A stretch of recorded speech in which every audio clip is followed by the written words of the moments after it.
आणि एक सविस्तर बातमी, आगामी विधानसभा निवडणुकीमध्ये राष्ट्रवादी काँग्रेस महायुतीमध्ये 60 पेक्षा अधिक जागा घेण्याची तयारी करताना दिसतंय।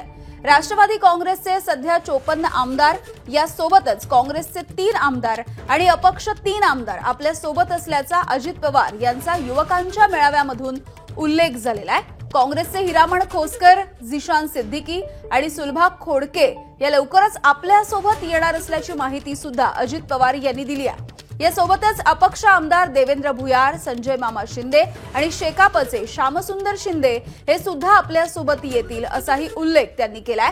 पक्षाचे स्वतःची 54 आमदार, यासोबतच काँग्रेसचे 3, शेकापचा 1 आणि 2 अपक्ष या 60 जणांच्या व्यतिरिक्त आणखी देखील जागा मिळवण्यासाठी अजित पवार प्रयत्नशील आहेत। आणि याविषयी बोलूयात, निलेश बुधावले आपल्या सोबत आहेत। निलेश, आपण बघतोय अजित पवार सध्या आता मोर्चे बांधणी करतायत आगामी विधानसभेच्या दृष्टीनं। यामिनी, महायुतीमध्ये सातत्यानं जागा वाटपांच्या संदर्भात बैठका सुरू असल्याचं पाहायला मिळतंय। 2 दिवसांपूर्वीच वर्षा निवासस्थानी महायुतीच्या 3ही घटक पक्षांच्या प्रमुखांची बैठक पार पडली होती आणि या बैठकीमध्ये प्रामुख्यानं कशा पद्धतीनं आपल्याला जागा मिळाल्या पाहिजेत या संदर्भात चर्चा झाली आहे। नुकतंच अजित पवारांचं राष्ट्रवादी युवक काँग्रेसच्या पदाधिकाऱ्यांच्या समोर एक महत्त्वाचं भाषण झालं।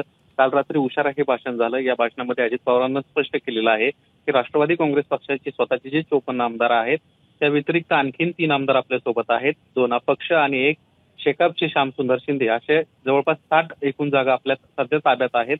या व्यतिरिक्त आणखीन ही जागा मिळवण्यासाठी आपण प्रयत्नशील आहोत। त्यामुळे ज्या ज्या विधानसभा मतदारसंघामध्ये आपल्याला जागा मिळणार आहेत तिथं प्रामुख्याने जास्तीत जास्त काम करा। इतर मतदारसंघामध्ये थोडं लक्ष कमी दिलं तरी चालेल, मात्र 60 पेक्षा जास्त जागा आपल्याला लवकरच मिळण्याची शक्यता आहे आणि त्यामुळे या पूर्ण जागा आपल्याला कशा पद्धतीने निवडून आणता येतील यासाठी प्रयत्न करा।